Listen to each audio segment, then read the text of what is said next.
Please join me in welcoming our keynote speaker, John Covach. The stage.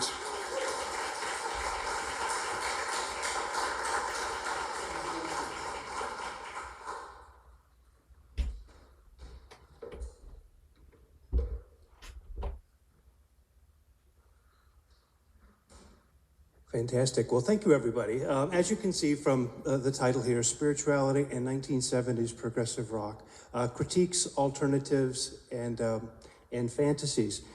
Let me start by saying, as I talk about spirituality in this music, I probably don't have to say this to this group, but it bears saying. You know, in our culture, our culture is largely, and I speak about, you know, I guess I'm speaking primarily about American and maybe British culture, is primarily a secular culture. And it has been for some time. And so sometimes the issue of spirituality can be a bit triggering for people. And they sometimes wonder whether if somebody's talking about this, they're trying to talk them into something or make some kind of a confession or something like that. And I'm not doing that. I'm dealing with the topic and what I hope is as an objective as possible way from a historical point of view. So my own spiritual path or any of that has really, I'm not advocating any part of that in what I say today. So that's all in advance because there's going to be some things here that some people in some quarters could find slightly offensive. So just to warn and to advise going ahead. Okay, so spirituality in the 1970s. Here are the main points that I hope to make in my time with you.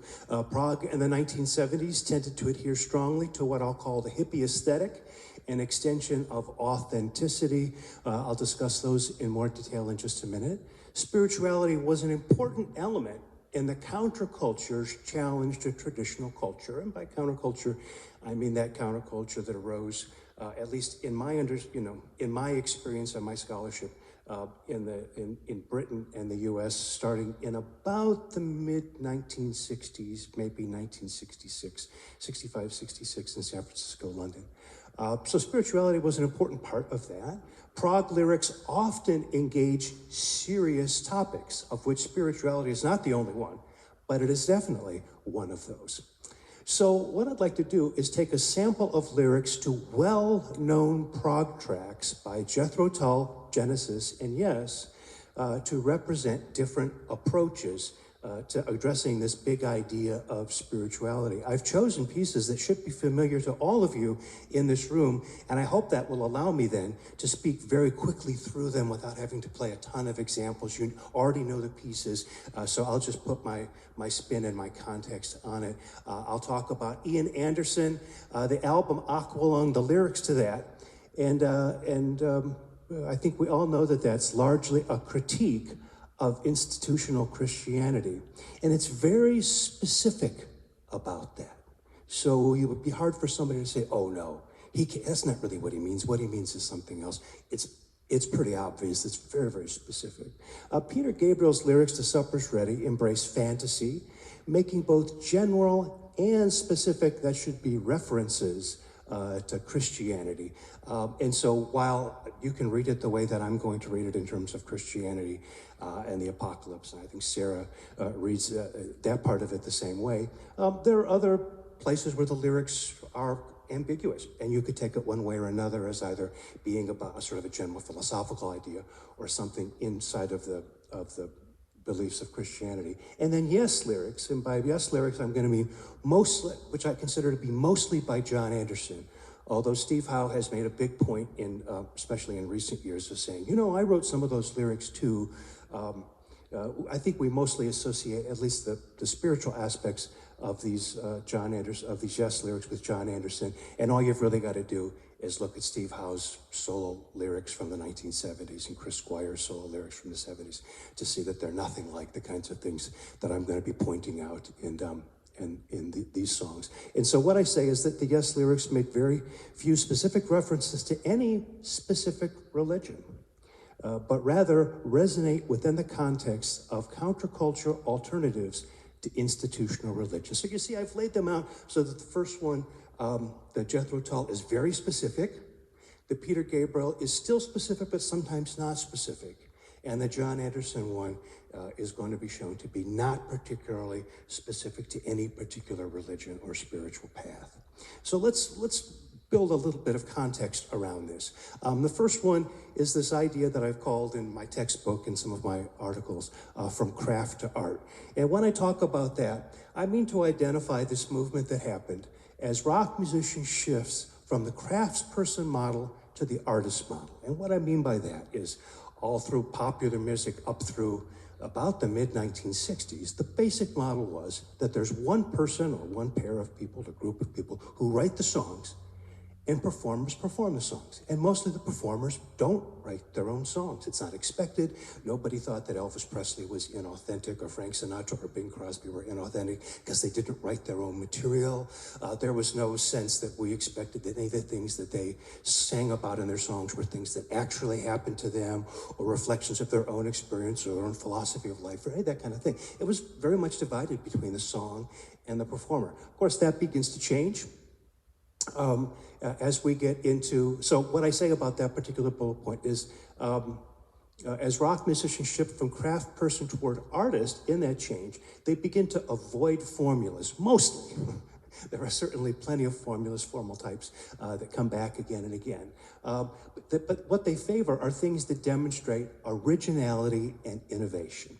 So for a craftsperson, if you learn a way of making a very strong dovetail joint, if you're making tables, you would never say, well, I've done that in this table. I could never do this again. I couldn't possibly repeat myself. You find a technique and you repeat it. And that's the way most pop songwriting was done, and is still done in some styles that aren't progressive rock. But an artist would say, well, you know, once I've done this, I need to move on and do something different.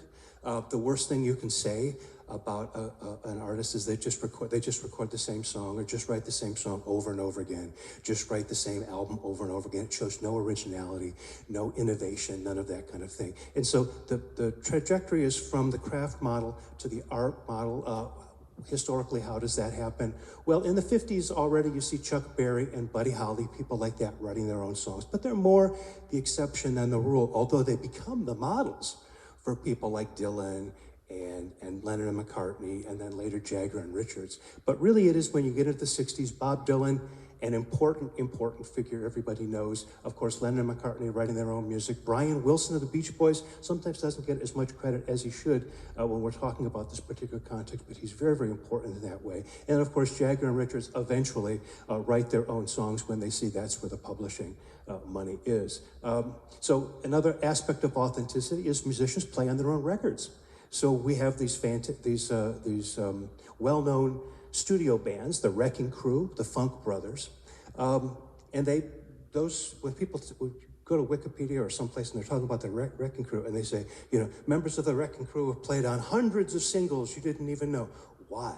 Well, because that's what you usually did. You brought in studio musicians, the singers came in, but the studio musicians, well, you know, what was the big knock against the Monkees in 1966, 1967? They didn't play the instruments on their own records. They actually used studio musicians. Well, to knock somebody in 1966 for something that the Byrds had done in 1965 when only Roger McGuinn played on Mr. Tambourine Man already sort of shows you the turn that has happened with the Beatles and the idea that they played all the instruments on their own recordings, and a lot of these, the Rolling Stones and people like that did. So that's important. There's stories that go with each of these guys with the Beatles. Studio musician on the first Beatles record, Andy White, the Byrds, Roger McGuinn, the only way to want to play on that record, the Wrecking Crew did the backing music. The Beach Boys used, after a certain point, used almost exclusively the Wrecking Crew, so for all the authenticity of Brian Wilson's music, they weren't playing their own instruments. The Monkees, of course, I just mentioned. And then another part of this authenticity thing is musicians become more involved in production, and really Brian Wilson should get the credit for being a leading light here. He was doing this long before well, not long before, but certainly before the Beatles, but they were kind of imitating Brian and competing with Brian, because after 1964, Brian no longer toured with the group. He stayed at home in Los Angeles and made these records, and the Beach Boys would come back from tour. They would sing on the records and go back out again. So Brian Wilson became the guy in the studio trying all kinds of interesting things. So that's the idea of authenticity, which then feeds into this idea that I've talked about for 20-some years, the hippie aesthetic, and that is how music gets, how you get serious about music. Here are the elements of the hippie aesthetic. We'll deal essentially with just the first one. That lyrics deal with serious themes in this. And again, here I'm talking about rock music from 1965 or so, really up through about 1980. That's what the hippie aesthetic, and not just progressive rock music. So lyrics deal with serious themes, not teen life and romance, and you get concept albums, of course, in all of that with a lot of groups, not just progressive rock groups, by the way. Use of musical materials often associated with classical music, so classical forms, classical instrumentation, both avant-garde and historical classical music, as well as jazz. There's a new emphasis on virtuosity, and that's taken from the worlds of classical music and jazz. The idea that somebody like Eric Clapton can be seen as a virtuoso guitar player. The idea that in a Jimi Hendrix song, this guitar solo can be more important than the sung parts. This whole thing starts to happen as the hippie aesthetic begins to wind up or continue to wind out. There's a continued emphasis on technology, so we all know about the growth of more and more tracks in the recording studio. The old rule is if there are 24 tracks, a band will use 24 tracks. If there are 48 tracks, a band will use 48 tracks. And of course, that's going to have a real effect on the way the music sounds when you've got all that stuff going on. And of course, the use of synthesizers, the increasing use of synthesizers across the 1970s. And then the continued development of the idea that the rock musician is an artist who must explore new possibilities and push new musical boundaries. So when you take the rise of authenticity together with this hippie aesthetic idea, you really have the perfect recipe for what we call progressive rock. And the argument that I make in my hippie aesthetic article is that while the hippie aesthetic is a concept that I used in my History of Rock book to kind of pull together music from the mid-60s all the way really to Pink Floyd's The Wall, 1979, 1980, as really being a kind of a unified repertory, not divided at 1969 and 1970 with the end of psychedelia and the rise of the 70s, which is how the story had been told 20 years ago, 25 years ago when I was writing. So I decided to talk about all that rock music, but it turns out these features are most prominent in progressive rock. So in many ways, progressive rock is the poster child for the hippie aesthetic. Most other styles use some of these aspects, but not in the same sort of concentration or frequency that the progressive rock bands from the 70s that we love do. So that gets you, that's how the hippie aesthetic fits into all this. Let's talk just for a minute about what was happening in England with regard to traditional religion. The 60s were actually kind of an explosive decade in England. A few things were going on. First, I think many will be aware, especially Catholics will be aware of the Vatican II changes and the Vatican II assemblies happening between 1962 and 1965. And this, of course, from the most obvious change here was the changes in the liturgy, and the liturgy began to be done in the vernacular. Of course, Church of England was like, well, thank you very much. We've been doing that since about 1650. But nevertheless, the entire Catholic liturgy was available. So in the United States, you could hear Catholic liturgy in English. Of course, one of the big things that happened in the 1962-63 is that the birth control pill went into production, and you could get it. The question is, did the church sanction it or was it sinful? Right? Catholic Church still believes that birth control is a sin, that you should not take. My Catholic friends here correct me on this, but I looked it up, and it seems to be the position. Church of England actually was much more liberal with regard to the birth control pill. So in addition to this, the changes in the Vatican, and along with this, there's a book that comes out that's really important for our topic, and that is by John A.T. Robinson. The book was called Honest to God, came out in 1963. When I was involved with the Episcopal Church, the Anglican Communion in the United States 25 years ago, they were still talking about this book and the ideas that were in it. And the big idea is going toward a more modern understanding of what God is. So it's basically not taking the things that one reads in the Bible as literally as oftentimes some people will do. So that God is not a big man in the clouds sitting on a big throne with a big long beard and this kind of thing. Now, that's usually the first example they give, that God is something else. If it is something else, what could that something else possibly be? And how could the man with the beard be a representative of that kind of thing? But just challenging that was enough to start some pretty spirited arguments among different members of the clergy, and of course the clergy with the people. So what does that mean? Well, you know, changes in our understanding of God, birth control, rock music, you got sex, you got rock music, this is the road to perdition.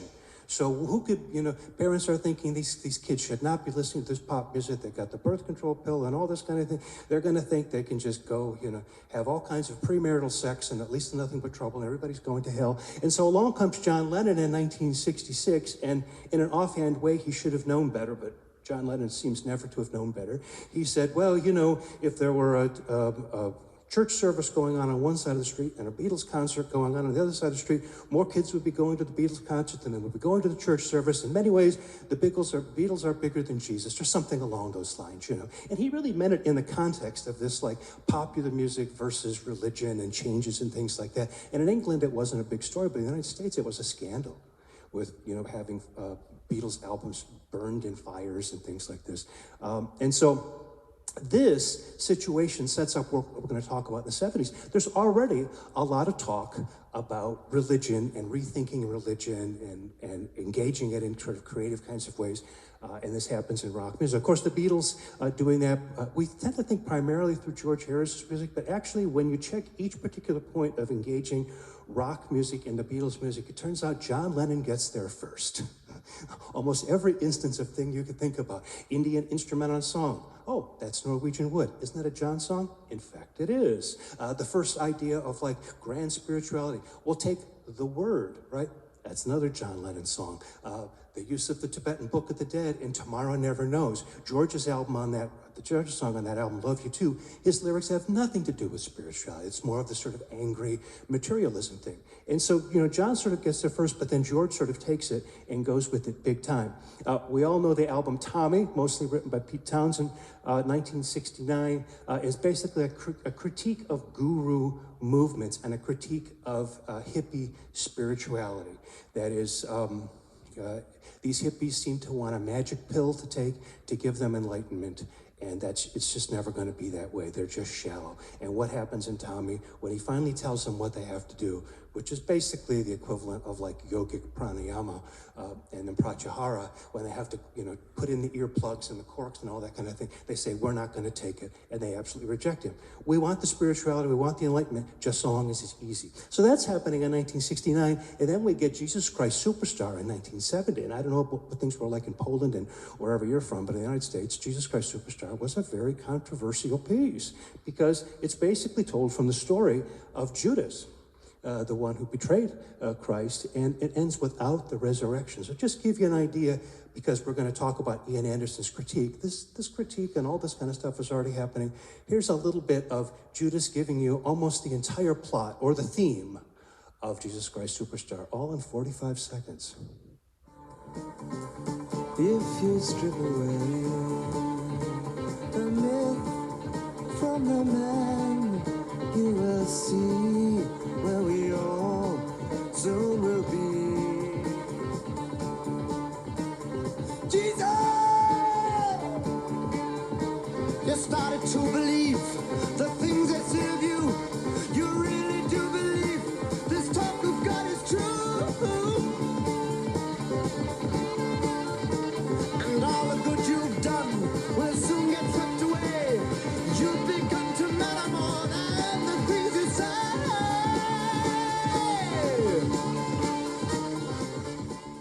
All right, so this whole idea that Jesus had great ideas, philosophical ideas, great ideas of life, philosophy of life, but maybe got a little bit too into the stardom thing, and that's going to end up getting some of us killed. And of course, it ends up getting both of them killed. Just saying that in 1970 was enough to upset a lot of fairly traditional Christians.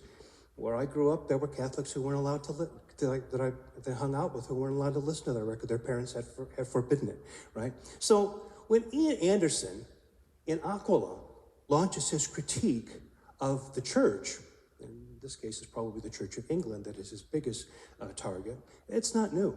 This has been going on for some time, and this discussion about spirituality and alternative approaches. So this slide just gives you a quick idea of what it took for the band to get to that fourth album, Aqualung. Interesting thing about this, look at the chart numbers there. for Jethro Tull. They had top albums and top singles before any of these progressive rock groups that we usually talk about. And still not in the Rock and Roll Hall of Fame. How can that possibly be, right? Anyway, 4 albums and great commercial success. So we get to the 4th album, Aqualung, recorded in December of 70 through January 71, released in March of 71, a very successful album for them commercially, number 4 in the UK, number 7 in the US. All songs written by Ian Anderson, with the exception of Jenny Anderson, his wife, helping out with some of the lyrics in Aqualung, or at least she gets credit. Some of the songs offer a critique primarily of the church, but also of the status quo. While highly critical of the church as an institution, Ian Anderson claims to be pro-spirituality. It's the church, its established religion, that he has the problem with. The album art is based on photos of Jenny Anderson and adds an extra dimension of the music. Here is that sort of iconic album cover that probably everybody in this room has known for some time. And here's the back. And if we get to the back here, you can't really see very clearly everything that's there. Just up in the upper left-hand corner is the list of songs and the sides which are given titles. There's a list of the members of the band, the production crew, and all that. And then this other sort of thing, this other script here, we're going to talk about in a minute. I've transcribed that into a better slide so you can see. And Ian Anderson has said that this album was not a concept album, but it's really hard to deny that each side really seems to have at least a theme, if not a concept, if not a story. It's certainly a song cycle. And the first one, Aqualung, really seems to be about the kinds of people that the practicing, maybe upper middle class to upper class Christians would be happy to step over on the street while they're on their way to pray for compassion. You know, so there's this whole sense that here's the world. Here are the people who there's a hypocrisy, I guess, is what he's trying to get at in that the behavior of these people. And then the second side, my God, is really the critique of religion and of the Christian church. And if you've spent much time with a song like My God or Wind Up, there is just really no mistaking it. He doesn't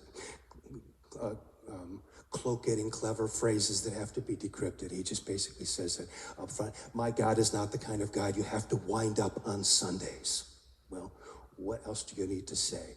Hymn 43 is also a pretty obvious, aside from the title, a pretty obvious reference to traditional Christianity. And we'll talk about Locomotive Breath. Slipstream, interestingly, is a very short song in the center there. And in the context of everything that we're talking about, Slipstream can actually be seen as, or could be interpreted as the last dying moments of a very wealthy person, the kind who had been critiqued on the first side of the album, who believes that they've bought their way into heaven. And you hear these beautiful strings until the singing starts, and then the strings all go cattywampus and atonal. I think you're supposed to be given the idea that what he thought was going to happen, he didn't end up going up, he ended up going down. This is the sort of general thing. And then, of course, we get to Locomotive Breath, and if you take my interpretation as I go through it here, you'll see that I'm sort of, those two are related. So here we go. Here is the obvious sort of reference to Genesis in the Bible. And this sort of, here's where Ian Anderson really kind of gives it away. In the beginning, man created God, and in the image of man created he him. And man gave unto God a multitude of names that he might be Lord over all the earth when it was suited to man. And on the 7 millionth day, man rested and did lead heavily on his God and saw that it was good.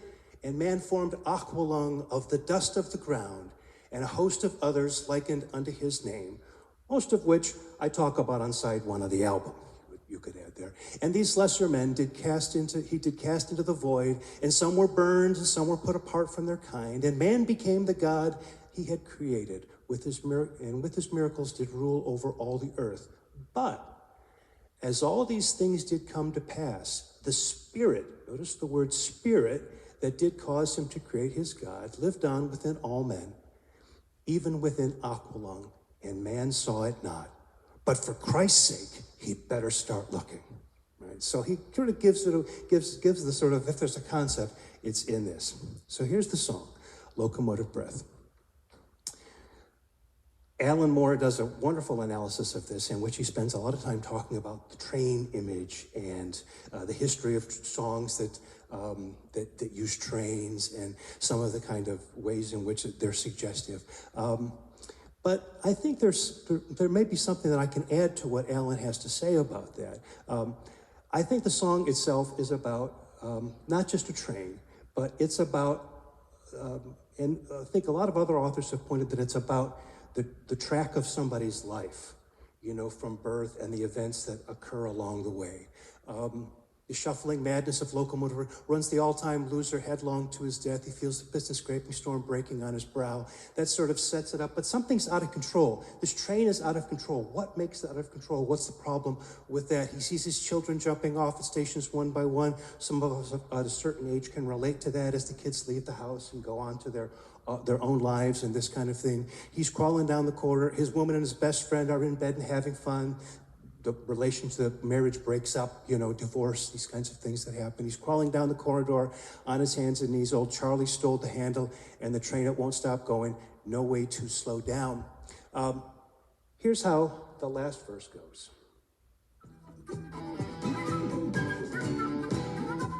Coming out of the flute solo. Hear the silence howling, catches angels as they fall. And the all-time winner has got him by the balls. Oh, it picks up Gideon's Bible, open at page 1. I thank God it stole the handle, and the train, it won't stop going. No, it could slow down. Oh, it could slow down.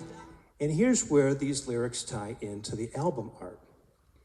He picks up Gideon's Bible open at page 1. What's at page 1? The book of Genesis. It tells the story about man creating God in the image of himself, the kind of cardinal sin that he's objecting to here. He calls the song a locomotive breath. Well, the word for breath, or a word for breath, is pneuma, which in the Christian tradition can mean Holy Spirit or breath of God. In the Indian Hindu tradition, for example, Atma, you know, or prana can mean Brahma, the very breath, the very existence, the very spirit of this, right? So the locomotive breath is the breath of that God that has been man-made. So the train that he's on, the one that is leading to him having an unsuccessful life full of pain and suffering and just make it end, the handle that's been lost, the way that it's a sort of runaway train has to do with the fact that this is a life, a world, a worldview, a way of dealing with the world that is constructed, that is a natural consequence of constructing one's own God, and so that this is the locomotive breath, as opposed to what we might think of as being what Anderson would say, maybe the right one, the right way. So that sets up, I think, whether you go with my interpretation here or not, and really only the part of the locomotive breath and the spirit and all of that kind of thing tying into the back is relatively new. I think it's pretty obvious that this is a pretty literal approach to the Christian tradition. All right, so we move on to Genesis here, and we'll talk about Foxtrot, we'll talk about Supper's Ready. We've talked about Genesis a bunch, Peter Gabriel as well. We can see where Foxtrot fits here. Sometimes folks forget, because Genesis has become so important in our group and people talking about progressive rock, that they didn't have much success at first. I mean, we're talking about the 4th album before they even get onto the charts in the UK. Better success in Italy, maybe some successes we can see here in France and Germany. The 2nd album went to #1 in Belgium, but compared to the Jethro Tull list we just saw, this is not very impressive from a commercial point of view. Now, of course, Foxtrot and Supper's Ready are thought of as these important documents, but at the time, they were not nearly as big as Yes or Jethro Tull or Emerson, Lake and Palmer, especially on the British and American markets. So we turn now to Foxtrot, the iconic Paul Whiteman cover art there. And just to point out that as I talk about these lyrics from Peter Gabriel on Supper's Ready, that he was certainly not the only person to write lyrics for Genesis. So We shouldn't ever suggest that because Peter Gabriel's so known for his lyrics for Genesis, that he's the only one. So, for example, Watcher of the Sky, as I point out here, lyrics by Banks and Rutherford, Timetable by Banks. Can Utility in the Coastliners? I didn't know. Lyrics by Steve Hackett, really? And Get 'Em Out by Friday is a Gabriel tune. So we get to Supper's Ready. And so side 2 is dominated by that after Hackett's brief guitar instrumental Horizons, which kind of rips off one of the prelude to one of the Bach cello sonatas. 22 minutes and 54 seconds. So, you know, a real sort of concept piece, as we know, we've talked about it a bit, produced by David Hitchcock, cover art by Paul Whitehead. Foxtrot was the band to say the first album to chart in the UK. It did not chart in the US. So, Supper's Ready and Fantasy. Of course, I chose these pictures strategically, and you could say I'm cherry picking a little bit because there are other things that I'm not choosing that go against my argument, but that is, in fact, Peter Gabriel wearing a crown of thorns. And that is, in fact, the very end of the show where they hook up a wire to the back of him and he sort of rises up into heaven. So hard to mistake those references in the live show. Here's the way it lays out: Lover's Leap, Guaranteed Eternal Sanctuary Man, Ichnaton and It's a Con, and their band of merry men, How I Dare Be So Beautiful, Willow Farm, Apocalypse in 9/8, and As Sure as Eggs is Eggs. If you know, I don't know if you include this in your chapter or not, Sarah, but I know Mark Spicer does.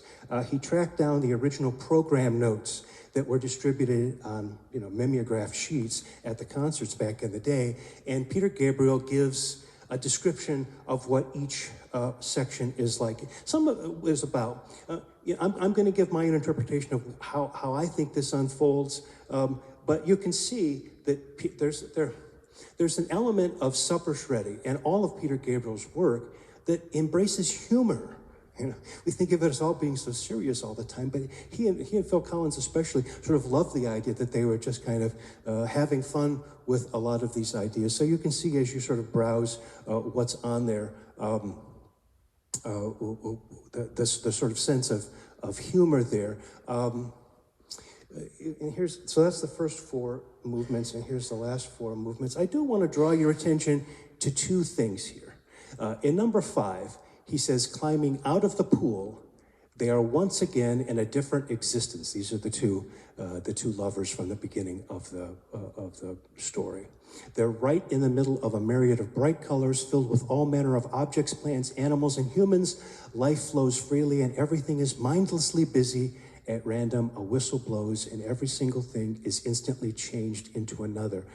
You can see, when I get to this in just a second, I'll say that this was actually referring to sort of the land of the unborn or afterborn. That is that place where the spirit may go between lifetimes, between incarnations. And so you'll see, but I think that's a bit reinforced by this idea they're once again in a different existence. And then the last one, where I would take all the big meaning of the song, the giveaway. What it is that Gabriel's trying to say here, all he says about it is, above all else, an egg is an egg. And did these feet, making ends meet, Jerusalem equals place of peace. He will not give it away. He won't, any good songwriter will not tell you exactly what the song is about. Of course, I say that because I think I know.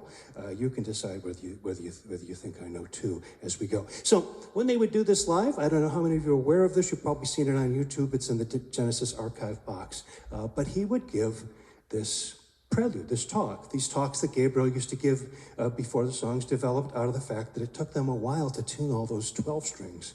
And so instead of just sitting there patang, patang, patang, tuning up, Gabriel would get on a microphone and make up these entertaining stories, all of them sort of surreal and full of this kind of humor, this kind of absurdist humor that he was so fond of. So here's how this introduction went.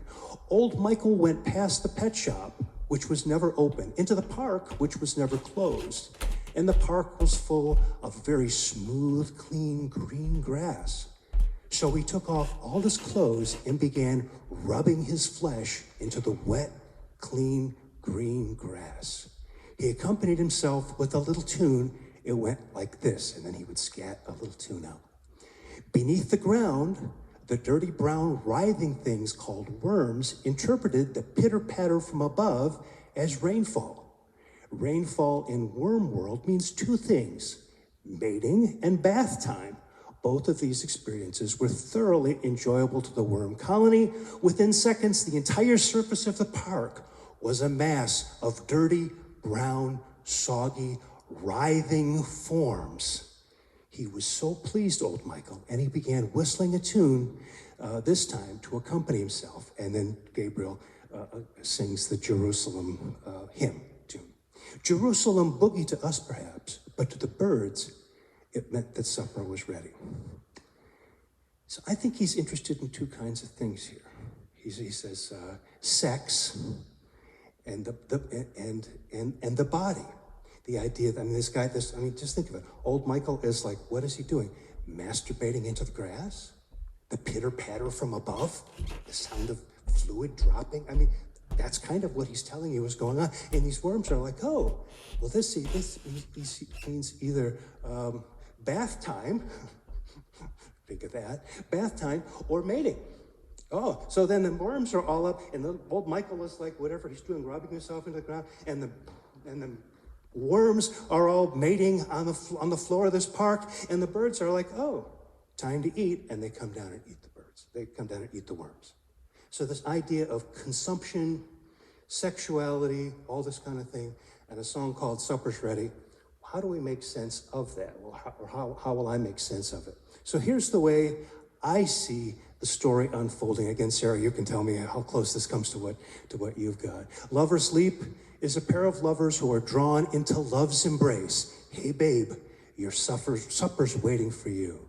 The guaranteed eternal sanctuary man, some kind of a religious figure saying, sex is sinful, don't be misled, because what happens? They get into this embrace and they're like, should we or shouldn't we? Should we do this thing? Oh no, a voice inside my says that it's hell and damnation. Ishkatan and their band of merry men, there's a battle. There's a conflict. So imagine this. The guy's so hung up about sexuality that inside his imagination, there's this battle occurring. What happens at the end of the battle? How dare I be so beautiful, the flesh of the body, right? Up on this, climbing a mountain of human flesh, the fleshiness of our bodies. How many people haven't thought at some point, about sexuality? It's just, essentially, there's some element that's just about the flesh itself. We try not to think of it that way because it's seen as sort of objectification or all kinds of things like that, but there certainly is this sort of physical, fleshly element. Then they see Narcissus turned into a flower and he's sucked into this underground. We were just hearing a little while ago about digging in the dirt. Willow Farm, I would say, is being in the soil. In the soil, people are buried in the soil, right? A flower rises up out of the soil. A flower rises up out of the soil. And it's this land where all bodies are changing. You're waiting for the next body. You're waiting for the next incarnation. So undone is this guy, I'm guessing it's the Gabriel character, our protagonist, about this whole sort of sexuality thing and what to make of it, that the forces of good and evil duke it out in something approaching the apocalypse. Now, he's taking this very, very seriously. And then finally, as sure as eggs, aching men's feet, the two become one. There is an actual bringing together of the two bodies in sexual union. And I think what he's suggesting is the union that one feels or one experiences in a sexual union is very much like the union of the individual spirit with the Almighty and with God or whatever that would be. And so it really becomes a kind of a journey through the idea that sex is sinful, I'm hung up about sex, I finally give up, I have a big battle, and then finally it happens and it's awesome.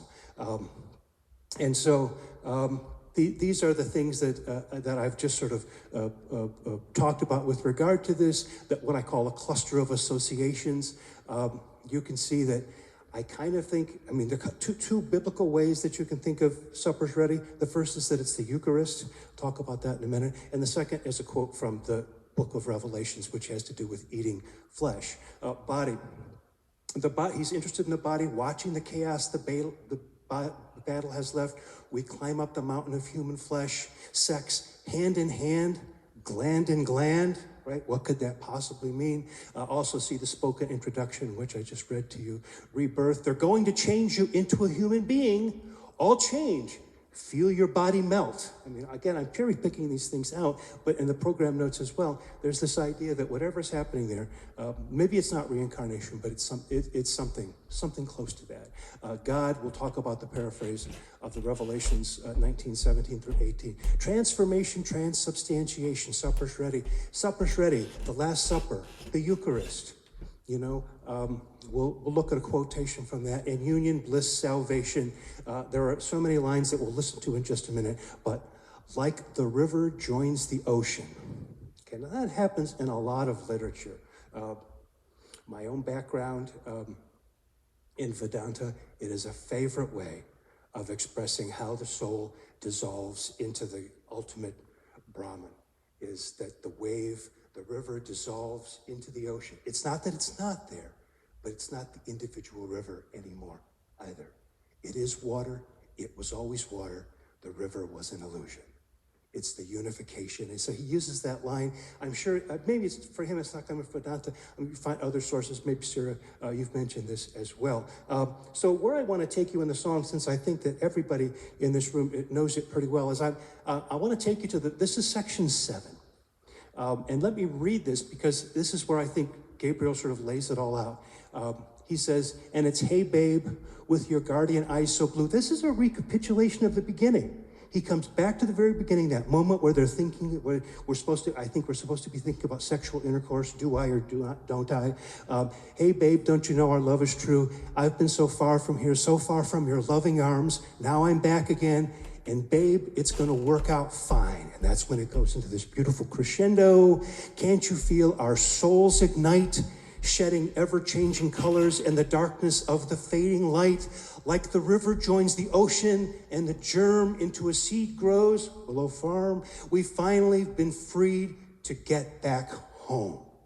What is home? To get back home. And I know you've got an idea about the New Jerusalem and that kind of thing, but so we'll pick it up from there. But before we do, here are the two verses that I'm influenced by. While they were eating, Jesus took bread, and when he had given thanks, he broke it and gave it to his disciples, saying, take, eat, this is my body. Eat my body. Then he took a cup, and when he had given thanks, he gave it to them, saying, drink from it, all of you. This is my blood, the covenant which is poured for so many forgiveness of their sins. Drinking the blood, eating the body, right? Then I saw an angel, and we're going to see this quoted in just a minute. Then I saw an angel standing in the sun. In a loud voice, the angel said to all the birds flying in the sky, come together for the great supper of God. Come together so that you can eat the bodies of rulers and army commanders and famous men.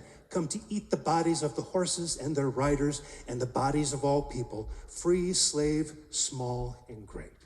So we get to this moment here. We've just heard, we have finally been freed to get back home.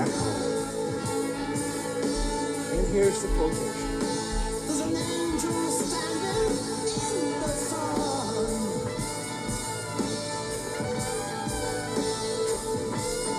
And he's crying with a loud voice. This is the supper of the mighty one. Lord of lords, King of kings, has returned to lead his children home, to take them to the new Jerusalem.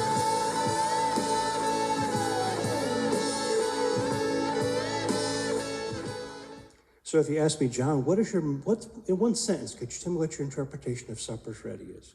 I would say my interpretation of supper's ready is that the act of sexual intercourse, when two people come together and feel as one,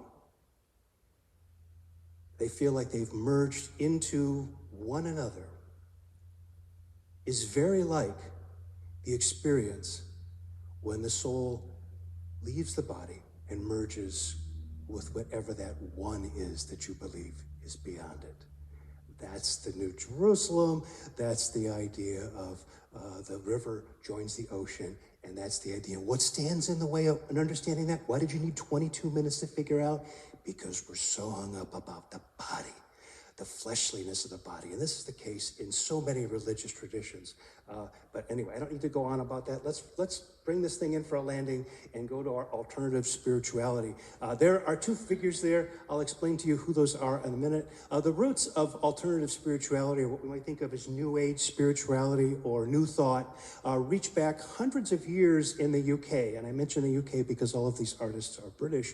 The rise of Theosophy of Helene Blavatsky in the late 19th century cannot be underestimated. She is a pivotal figure, and that's the sort of stock picture you always see of her, Isis Unveiled, and her second book were just made all the difference and influenced so many people. Theosophy now is not talked much about, but historically, at the end of the 19th century, beginning of the 20th century, you just can't underestimate her importance. India, the turn toward India, an important book was written by Paul Brunton, A Search for Secret India, 1934. A British guy goes in search of a guru. Are there real gurus? Are there people, these yogis, who can do all these things? It's a chronicle of that. It was very well read, a kind of a bestseller. And then Paramahansa Yogananda's Autobiography Yogi. This is a actual Indian guru who comes to the West and tells the story of what all that is. So between the two of those, very, very influential in alternative spirituality. How readily available would this stuff have been in London to anybody interested in this in the 60s? Well, Watson's Bookshop was founded in 1896. It's still there. Cecil Court, if you want to go. It's a fantastic alternative bookshop, maybe one of the best you're going to find. And then up by the British Museum is the Atlantis Bookshop, which was started in 1922, partially by Paul Brunton, and eventually ended up embracing more the sort of magic end of occult philosophy and Aleister Crowley, and thereby hangs another tale involving Jimmy Page and others. So there's plenty going on before the 60s ramp up. There is, by the way, some tremendous scholarship that lays all of this out, that lays it out with sources and all kinds of things. So I'm depending on that. I think that Anderson's influences, I should have spelled Hermann with two N's, sorry about that. Anderson's influence, this comes from a paper that's going to appear in Chris Anderton and Laurie Burns' a volume coming out, Chris says, in February. But it's about Anderson's lyrics. The big influences I can see in the 70s are Siddhartha. If you know my paper about Close to the Edge, I do an interpretation according to that. The big surprise was Tuesday Love Song Rampa. There's a great story around Rampa that I can't tell now, but a book that Anderson was seems to have been quite enthusiastic about, called The Third Eye, originally published in 1956. Yogananda's Autobiography Yogi was one that he knows, and as you know, Tales from Topographic Oceans is the one that he cites. And then the big important influence seems to have been Vera Stanley Alder, who during the late 30s and the early 40s was somebody who was a popularizer of occult ideas. And she brought out a whole series of books that summarized very kind of occult ideas. And so John Anderson not only was influenced by Vera Stanley Alder, but she seems to have still been alive during the 70s, living in London. Anderson, in an interview, references the neighborhood that she lives in, suggesting that maybe he'd gone and spent some time with her. And so all the sort of cosmic stuff that he does, it seems to me, can be seen in this context. And what I'm going to argue is that, well, let me just get us to Fragile here, and then I'll offer the argument. There, of course, is John Anderson up there, and friend of the project, Wick Wakeman in his golden cape. Maybe we should do a session where we're all required to wear capes. Anyway, so these are the 4 albums there. You can see, compared to Jethro Tull, yes, was not as successful as early on, but much more successful than Genesis in this period leading up to 1972. The Fragile album here, you can see the sort of facts about it. There is an edited version, maybe some of you know, that cuts out lots of the middle section and was played on American AM radio, contained a booklet highlighting each musician. Think about virtuosity and all that kind of stuff I was talking. And it divides up into group and solo tracks. The first album to have, to sort of do the sort of Roger Dean cover art. So here's Roundabout. So the story that's usually told about Roundabout, and I am coming in for a landing here, I promise. The story that's usually told about Roundabout, in fact, it's in an ad that the Martin Guitar Company puts out for a guitar that the Martin guitar that Steve Howe played, says that the song was written by John Anderson and Steve Howe when they were on tour in Scotland, And they came down a road to Loch Ness, where there's a giant sort of traffic circle there. And as they did so, he looked back at the mountains, and the clouds were low hanging. So rather than the clouds seeming to cover the mountains, he thought that the mountains, reached up to the sky, that kind of thing. And so this idea about a roundabout and a mountain and all that. And to listen to Steve Howe tell it, the song that's what it's about. It's about Loch Ness and a traffic circle. But I don't think that's what the song is about. I think the suggestion there, and this comes from reading this against the context, not of Christianity as we have in the other two, but against this context of alternative spirituality, is that what seeing these mountains and these, what does it say? Mountains come out of the sky and they stand there. Being confronted, almost like the Kantian notion of the sublime, being confronted with this thing that is so large, you are so small in comparison to it, convinces you that there is this God or spirit or Brahman or whatever it is out there, and you are just a part of it. It's just a little bit the river into the ocean thing. There's a sense of just awe and awareness. Jennifer Reisinga calls this this idea that God is in all things and all around us. Panentheism. Well, she doesn't call it that. She identifies that as being very, very important to John Anderson. So my thing is that I'll be the roundabout. Doesn't mean a traffic circle. It means I'll be the roundabout.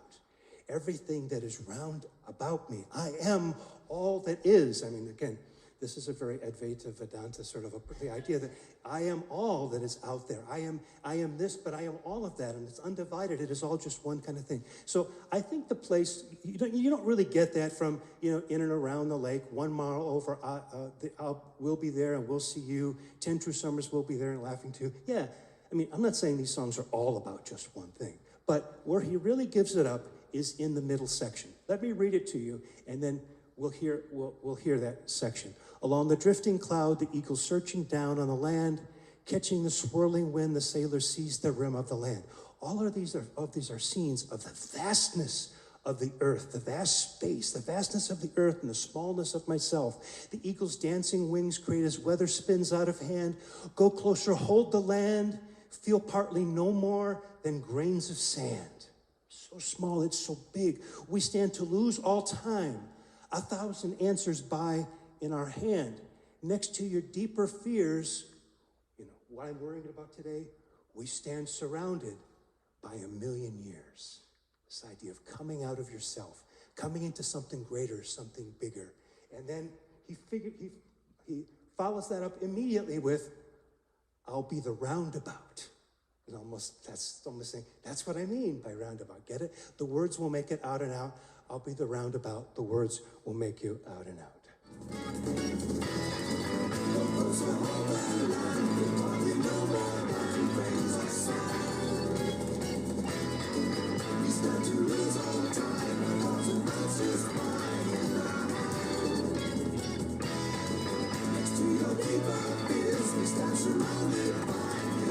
And then without skipping a beat,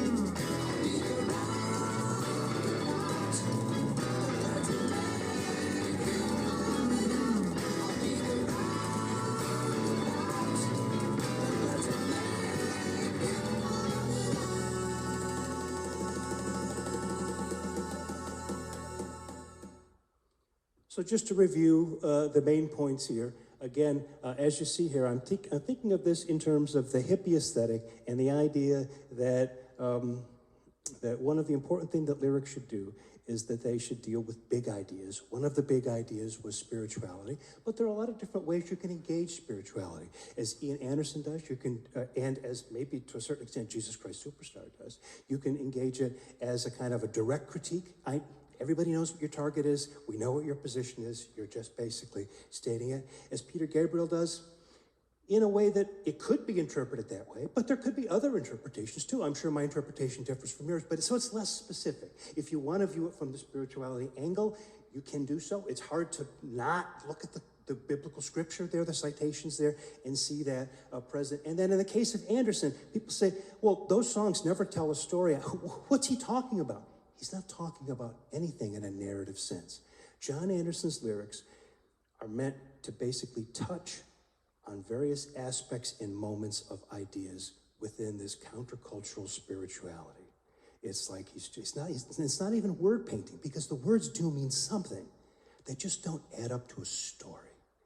They add up to a certain kind of vibe, a certain kind of thing that resides behind it, but it's very non-specific. There are places, young Christians see it from the beginning, where he, relayer, too much passion spent on one cross. There are places where he refers directly to Christianity, but mostly he's backing away and just touching on things. So and that isn't all of Anderson's lyrics. He does tell stories. Turn of the century, the battle in the gates of delirium, right?